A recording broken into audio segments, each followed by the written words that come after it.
istilahnya mengaji hanya untuk, maaf sekali, orang yang dinilai kaya.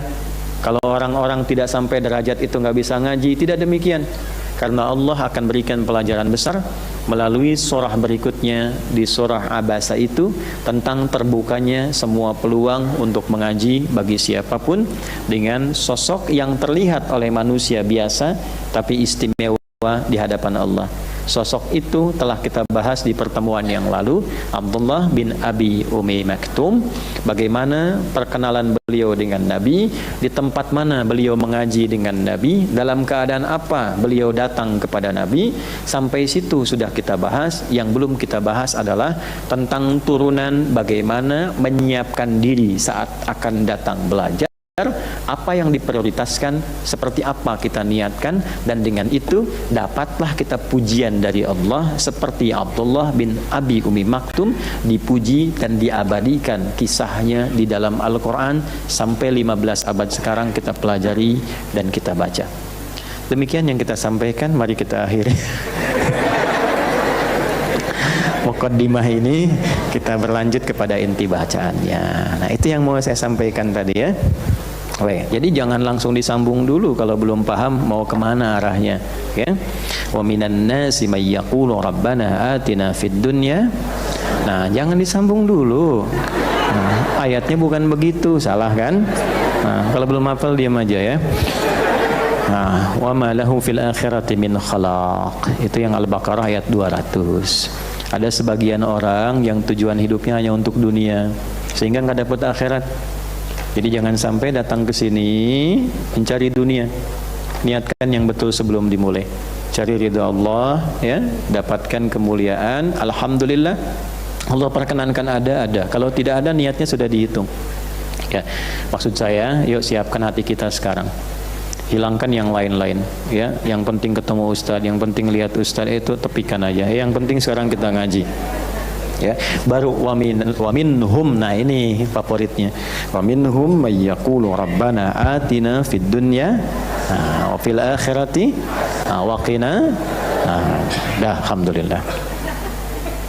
Yuk kita mulai. Saya sekarang bawa tafsir lagi. Kan kita sudah kenalkan satu-satu ya. Maksudnya supaya ada keragaman pengetahuan yang melengkapi. Jadi dari sudut pandang tafsir yang ini begini, ini begini.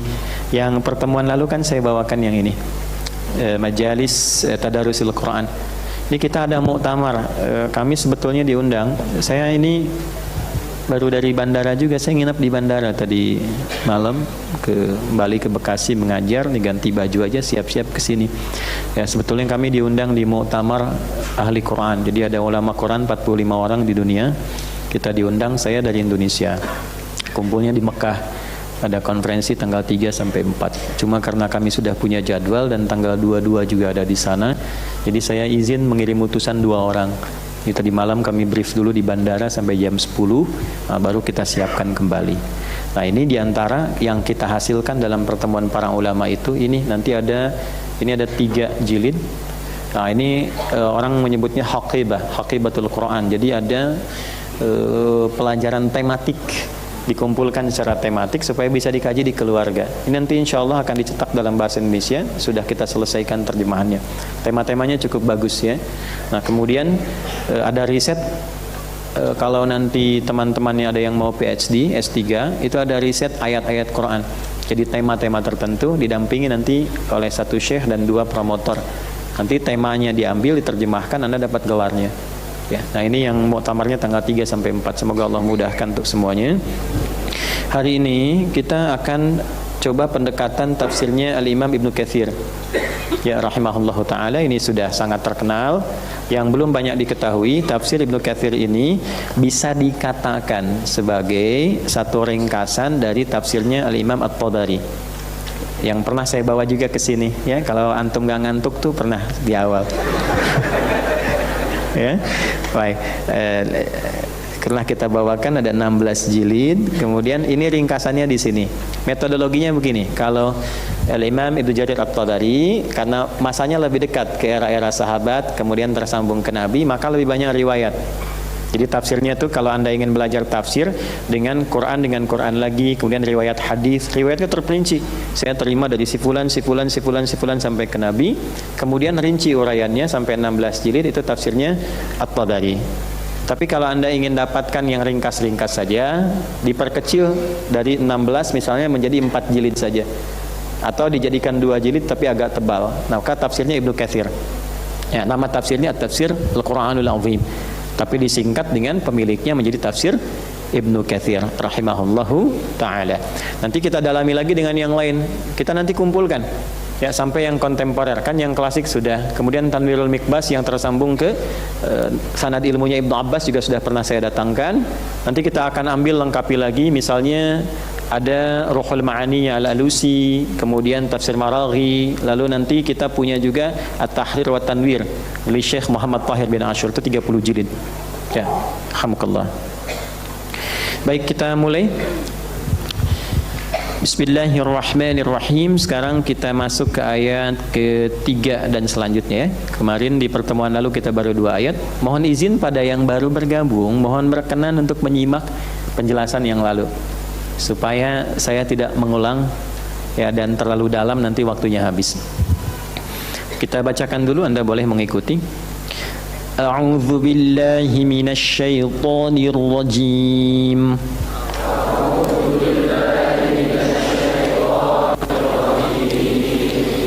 Bismillahirrahmanirrahim.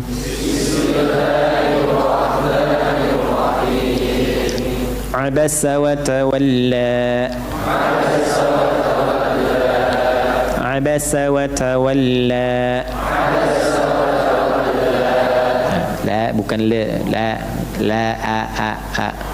Ya, bukan tawalla, bukan tawalla. Abasa wa tawalla. An ja'ahul a'ma.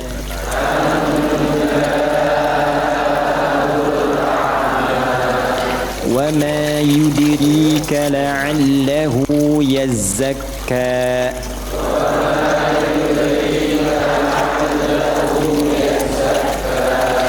أو يذكر فتنفعه الذكرى.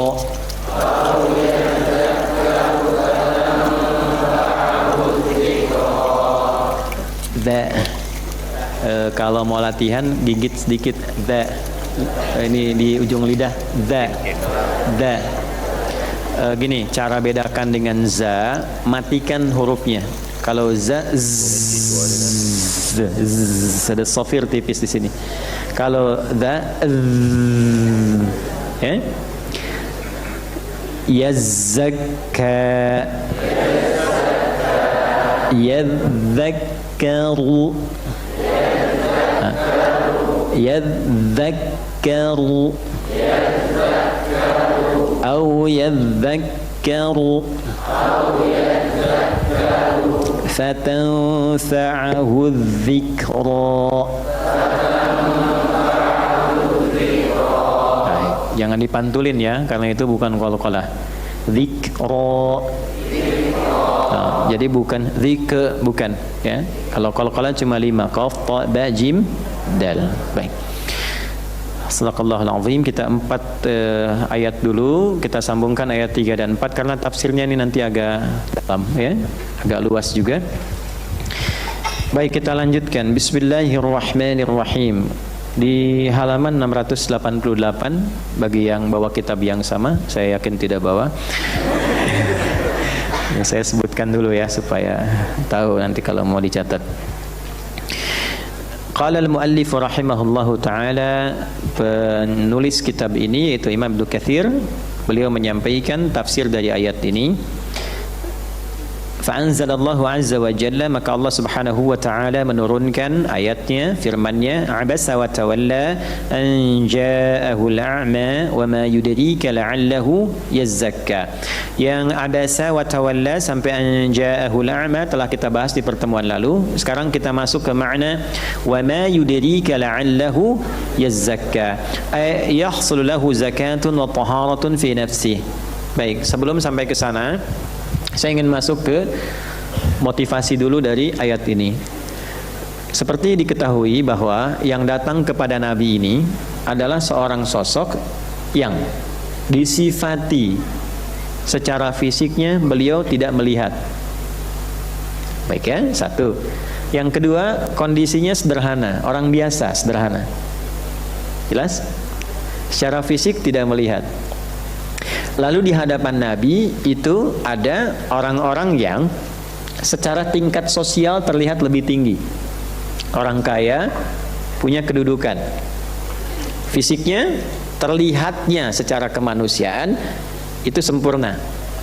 Saya selalu mengatakan secara kemanusiaan karena manusia kadang cara pandangnya berbeda dengan tuntunan syariat. Contoh begini, kalau Anda mengaji, agak sedikit kita dalami, melihat orang yang diizinkan oleh Allah tidak melihat itu cara pandangnya akan beda. Manusia menyebutnya buta, tapi secara syariat itu menjadi rahmat karena ditutup pandangannya untuk melihat maksiat selama hidupnya. Jadi kalau ada yang memvonis misalnya dia buta permanen, bukan buta sebetulnya. Allah menginginkan ia untuk tidak melihat maksiat selama hidupnya. Tinggal bagaimana ia menggunakan organ lainnya untuk mencari bekal kebaikan sehingga dia bertanggungjawabkan di hadapan Allah. Kan semua ini akan dihisab. Dari ujung kepala sampai ujung kaki itu akan dihisab. Nanti kalau diizinkan oleh Allah melihat kembali, maka belajar dari apa yang telah Allah tutupi untuk melihat yang baik-baik, yang taat. Jelas ya? Nah, itu cara kita memahaminya. Kalau memahami semua seperti itu, maka semua hidup kita setiap waktunya akan diarahkan pada syukur. Ya, hidup itu sederhana sebetulnya. Kalau nggak syukur, sabar. Itu aja kuncinya. Sedang bersuka bersyukur, sedang berduka bersabar. Mudah diucapkan, tapi harus berlatih. Enggak, saya nggak bilang susah. Jangan dipotong. Potong sekali lagi saya pulang ya. Mudah diucapkan, tapi harus berlatih untuk mempraktekkan. Tidak berlatih maka terasa susah dirasakan. Jelas ya? Tapi kalau sudah berlatih, itu insya Allah akan semakin lebih lapang. Melihat sesuatu tuh menjadi semakin nikmat saja. Ya, itu mencapai level itu butuh kita penyesuaian, butuh latihan, butuh adaptasi. Sama kan? Sebetulnya hukum dunia juga Allah berikan pesannya seperti itu perjalanannya. Kan tidak mungkin masuk SMP kalau nggak latihan di SD dulu. Tidak mungkin bisa jalan kalau nggak merangkak dulu. Semuanya ada latihan. Saya suka sering merenung begini ya. Kenapa kalau urusan dunia akalnya cepat paham gitu, tapi kalau urusan akhirat dengan logika yang sama nggak paham-paham. Nah ini problem yang mungkin perlu dipelajari kembali untuk membuka sinyal-sinyal keimanan dalam hati itu menjadi lebih kuat supaya nafsunya nggak dominan. Kalau nafsu dominan, nanti yang takwanya tertutup. Kan pasangannya itu lawan dari takwa kan nafsu, ya kan? Jadi kalau kita semakin mampu mengendalikan nafsu itu dengan cara meningkatkan takwa, nanti yang baik-baik energi positifnya muncul semua dari ujung kepala sampai ujung kaki. Cepat, kesimpulan pertamanya bahwa tidak ada batas untuk mengaji. Jadi jangan juga DKM di sini memberikan sebuah catatan bahwa pengajian ini khusus untuk orang yang bisa lihat. Nah, salah. Pengajian ini khusus untuk orang yang kaya. Salah. Kalau ingin bikin kajian khusus dengan kualifikasi tertentu, boleh dengan catatan-catatan tertentu seperti dibenarkan syariat. Misal, kualifikasi untuk tahapan mengaji yang sudah lancar, ini kelasnya. Yang baru pemula, ini kelasnya. Baik, misal lagi misalnya kita ingin bikin kondisi-kondisi yang tertentu pengajian ibu-ibu, ya bapak-bapak tidak harus maksa hadir. Ya, Nabi sampai ada jadwalnya loh Bu. Kalau ibu ngaji misalnya di Al-Bukhari, itu Nabi itu punya jadwal khusus di hari Kamis untuk pengajian ibu-ibu. Ya, nanti ada lagi pengajian yang umum. Nabi pun bagi di kalangan bapak-bapak itu dibagi. Misalnya pengajian khusus bagian militer, yang militer gitu. Nanti yang bagian pengusahanya beda lagi. Tapi saat ada kepentingan yang sama berjihad, semua digabungkan. Dan semua berlomba untuk berjihad dengan profesinya masing-masing.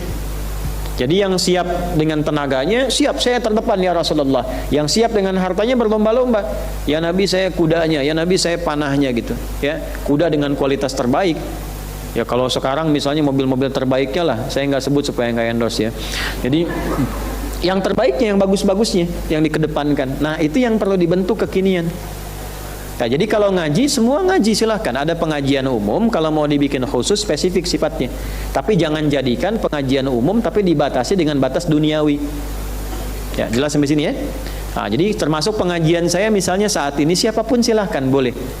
Ya, termasuk misal ada keterbatasan untuk bisa mendengar. Nah, nanti bikin safnya khusus. Nanti ada yang menerjemahkan dengan bahasa isyarat misalnya. Boleh, nanti silahkan. Kalau perlu di An-Nur sebulan sekali dikasih ya, untuk safnya khusus bagiannya. Ya, nanti supaya bisa memahami itu dengan baik. Lalu terbuka untuk semua. Jadi siapapun bisa ikut seperti Allah mengarahkan Nabi Muhammad SAW bahwa tidak ada batas dalam untuk mengajar kecuali pada kondisi-kondisi tertentu yang diarahkan oleh syariat. Bisa dipahami insyaallah? Baik. Selanjutnya, bagaimana Abdullah bin Abi Umi Maktum radhiyallahu taala anhu datang kepada Rasulullah yang kemudian diabadikan dan dipuji oleh Allah dalam Al-Qur'an. Ini yang harus kita lakukan. Baik, bisa nanti diawali dengan catatan ada 3 motivasi utama bagi seorang penuntut ilmu jika ingin belajarnya diridhoi oleh Allah. Jadi ini baru berangkat belum ngaji, Allah sudah puji itu. Ya, ada orang baru berangkat dari tempat dia menetap mau belajar, itu sudah Allah puji. Belajarnya belum dimulai. Ya. Yuk kita mulai. 1. Wa ma yudrika la'allahu yazzakka, berniat tazkiyah. Ya. Abasa wa tawalla, ada sosok yang wajahnya agak kurang nyaman, lantas ia berpaling ketika datang seseorang tunanetra, anjahul a'ma. Wa ma yudrika, padahal tahukah engkau wahai Muhammad SAW, la'allahu yazakka, dia datang itu dengan niat tazkiyah. Tuh. Ya, yazakka itu kan dari satu unsur kata. Asalnya dari kata tazkiyah, nanti kita bahas. Ya, kata Imam Ibnu Katsir rahimahullahu taala, apa yang dimaksud dengan tazkiyah di sini? Yahsulu lahu zakatun wa taharatun fi nafsi. Dia termotivasi untuk zakatun wa taharatun, membersihkan dan menyucikan keadaan jiwanya. Pelan-pelan ya. Coba buka Al-Quran surah ke-2 Al-Baqarah ayat 129. 1, beri catatan dulu. Lalu diberikan tambahan plus ya, ayat 151. Nanti kita akan ngajinya Quran bil Quran. Sudah? Nah, di sini tidak ada, cuman saya perdalam nanti dengan tafsir yang lain, saya berikan penjelasan sebagai pendalaman. Di situ ada doanya Nabi Ibrahim dan Nabi Ismail alaihimassalam ketika keduanya tuntas mengerjakan perintah Allah untuk meninggikan bangunan Ka'bah. Karena ini pernah saya singgung beberapa kali, jadi saya tidak jelaskan kembali tentang kisah ini. Secara singkat saja, ketika tugasnya sudah selesai dikerjakan dan tegak kembali bangunan Ka'bah, ini ilustrasinya, maka keduanya alaihimassalam berdoa di samping Ka'bah itu. Nanti doanya diurut ayat 127, 128 dan 129. Nanti ayat 127 dan 128 itu diantara menjadi doa sunnah yang kita bisa bacakan. Diantaranya setelah tawaf, sholat 2 rakaat bisa baca doa itu, atau saat ke masjid. Karena gambaran Baitullah itu kan nanti pancarannya menjadi masjid sebagai kiblat. Nah, itu boleh baca di ayat 127 sampai 128. Jelas? Halo? Rabbana taqabbal minna innaka antas sami'ul alim. Jadi kalau udah sholat kita minta, ya Allah semoga amal kita diterima. Kan belum tentu tuh, tahu dari mana amal kita diterima. Karena itu ba'da sholat kita baca itu. Nah, saya seringkali membiasakan kalau sudah mengaji, ngajar suka baca itu supaya bermohon kepada Allah setidaknya ada bagian yang diterima. Nanti yang kedua itu untuk menguatkan diri kita dan keluarga supaya dijaga keimanannya. Waj'alna yahmukillah waj'alna muslimaini, ya Rabbana waj'alna muslimaini laka wa min dzurriyyatina. Ya Allah, mohon jaga keislaman kami dan seluruh anak cucu keluarga, kan? Muslimaini laka wa min dzurriyyatina, ya. Kemudian terusnya apa? Ummatan muslimatan lak wa arina manasikana wa tub alaina innaka antat tawwabur rahim. Jadi di situ satu, menjaga diri dan keluarga. Yang kedua, ditunjukkan oleh Allah cara belajar agama dan berkehidupan yang benar. Yang ketiga, kalau salah dibimbing untuk balik lagi ke jalan yang benar. Kayak kalau ada masalah di rumah tangga, salah ucap, ke masjid, sholat, minta supaya dibimbing lagi. Di kantor ada yang salah, rezekinya nggak bagus sehingga berpengaruh pada kehidupan rumah tangga, ke masjid, sholat, minta sama Allah, baca, dibimbing lagi. Orang yang terbiasa zikirnya dengan itu akan dijaga dalam hidupnya supaya tidak mengalami hal-hal yang tadi kita urai. Nah, selanjutnya yang ayat 129 ini doanya. Rabbana wab'ats fihim rasulan minhum. Ya Allah, mohon utus seorang rasul yang istimewa, yang lahirnya di kalangan penduduk nanti yang hidup di tempat yang istimewa ini. Karena Rasul Agung ini, Rasul Mulia ini istimewa, keduanya bermohon supaya lahirnya pun dekat tempat yang paling istimewa. Dan tiada lain, tiada bukan, yang terlahir adalah Nabi Muhammad sallallahu alaihi wasallam. Dan dimohonkan membawa 4 tugas. 1, yatslu alaihim ayatika, menyampaikan ayat. Ini wahyunya berupa ayat dan dikabulkan. Karena itu semua isi Al-Quran disebut ayat. Al-Fatihah 7 ayat, Al-Baqarah 286 ayat, dan seterusnya. Jelas? Terus wa yu'allimuhumul kitab, dan mengajarkan ini secara terperinci, teratur menjadi kurikulum hidup. Ya, menjadi kurikulum hidup. Karena kitab itu artinya sesuatu yang tersusun dengan rapi, sempurna, dan tuntas. Disebut kitab. Makanya buku yang bagus disebut kitab, buku yang sudah jadi. Ada pengantarnya, daftar isinya sampai ujungnya, dan sempurna susunannya, terus terukur. Al-Quran kenapa disebut dengan Al-Kitab? Karena memang urutannya sempurna, tidak ada celaknya dari awal sampai akhirnya.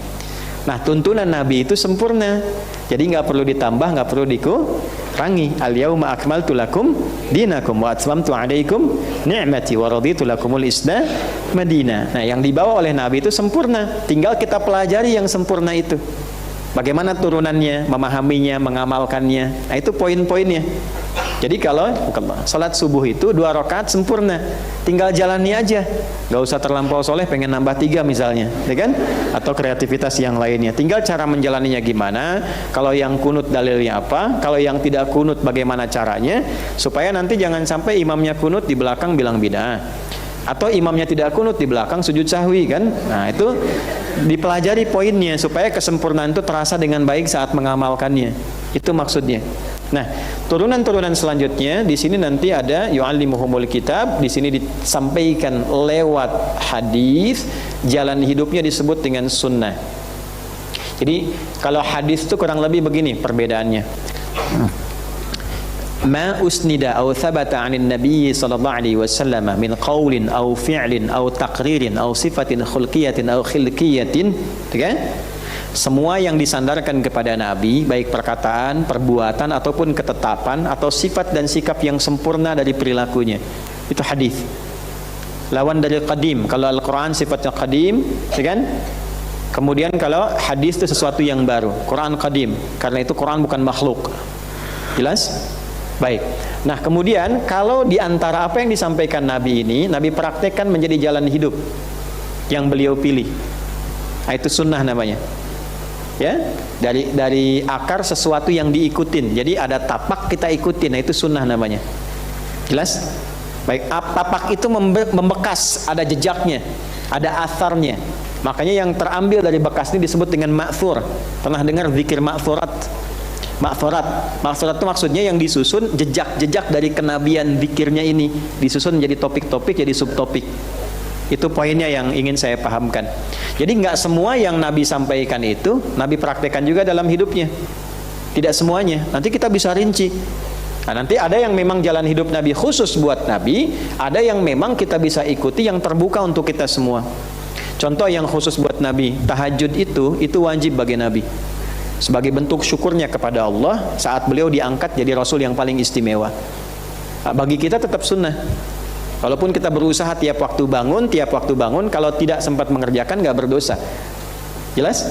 Misal, dalam bab rumah tangga, Nabi menikah lebih daripada 4 istri. Khusus untuk Nabi, Anda nggak usah ikut-ikutan. Untuk lebih dari itu, atau membuat kreativitas yang melampaui batas-batas tafsir. Misal, izin Bu ya, saya nggak akan mendalami, cuman sekilas aja. Ketika sampai di An-Nisa itu, ya di pembukanya kan jelas matsna wa thulatha wa ruba', 2 atau kemudian 3 atau 4. Nah, di sini ada yang berlebihan sampai menjumlahkan wa-nya pakai penjumlahan. 2 plus 3 plus 4. Jadi ada potensi 9. Kemudian ada lagi yang mengkalikan 2 kali 3 kali 4. Nah, itu terlampau berlebihan. Ya, nggak usah ketawa. Ya. Itu jauhkan aja. Itu poin saya. Maksudnya ini ada yang sunnah. Sunnah itu nanti dibagi 2, yang khusus buat Nabi, yang umum untuk kita umatnya bisa ikuti. Ya. Ada hal-hal tertentu yang hadisnya ada tapi Nabi nggak kerjakan. Misal makan daging dhab, itu masuk takrir dari riwayatnya Khalid bin Walid. Ya, dhab hewan khusus yang ada di gunung, di gurun pasir. Ya, ada yang menyebut, tapi itu hewan khusus, bukan kadal juga, bukan biawak. Dhab, nggak usah maksa, dhab. Nah itu. Tapi Nabi nggak makan karena seleranya bukan itu. Ya, selera Nabi kan yang kambing gitu kan, bagian tertentunya gitu ya. Nah, Anda kalau mau ikut itu ya silahkan. Nah, tapi kalau Anda misalnya juga, maaf, kata dokter ini ada kondisi fisik yang nggak bisa makan daging kambing, nggak harus dipaksakan. Aduh, saya menyalahi sunnah. Bukan. Ya, justru sunnahnya berpindah kepada yang lain untuk menjaga kesehatan. Bagi pelaku militer, nah itu tidak ada pilihan untuk mencari hewan-hewan yang analoginya sama dengan dhab tadi. Ya, karena Khalid itu kan jenderal militer. Ya, perang kemana-kemana kan tidak setiap di gurun pasir ketemu kambing guling. Nah, makanya kalau nggak tahu rumus itu nanti sulit ketika akan bertahan di medan perang, ada gerilya, ada di hutan, ada di rawa dan sebagainya. Apa yang harus dimakan? Nah, inilah fikihnya, pentingnya apa? Fikih. Kemudian setelah itu hikmah. Hikmah itu mana? Jadi kalau ngaji tafsir, kemudian kita praktekkan ke ibadah, ingin lebih sempurna ibadah kita, maka ini dalilnya. Ada dalil ayatnya, ada hadis penjelasannya, ada hikmah maknanya. Contoh, ini sederhana tapi dalam. Bab sholat, ibadah kan yang paling pokok. Setelah kata iman, dalam Quran pertama kali disebutkan sholat. Alladzina yu'minuna bil ghaibi wa yuqimunas sholat. Berarti penting. Saking pentingnya sholat disebut dengan iman. Wa ma kana Allahu liyudhi'a imanakum. Sholat ini kalau mau kita bagus, sempurna dalam pengertian fikih dan bisa dipraktikkan dalam kehidupan dengan pengertian yang baik, kan kita itu konsepnya dunia dapat, akhirat dapat. Kalau akhirat itu urusan pahala. Hasanahnya bentuknya pahala. Sekali kita tunaikan dengan kadar keikhlasan, dapatlah 10 poin. Bila ditunaikan berjamaah kali 27. Ditunaikan di masjid kali 25. Singkatnya begitu. Kalau kita keluarkan hadis-hadisnya. 1 keduanya, 2 ketiganya tidak diukur tunggal. 1, 2, 3 tidak begitu. 1 kedua 500 tahun. 2 ketiga 500 tahun. Nanti kalau kita biasakan dalam sakaratul maut sebelum pulang ditampakkan pahalanya. Kalau pengen cepet ya silahkan, tapi sesuai jadwalnya ya, ajalnya masing-masing. Nah, untuk dunia itu sifatnya keberkahan.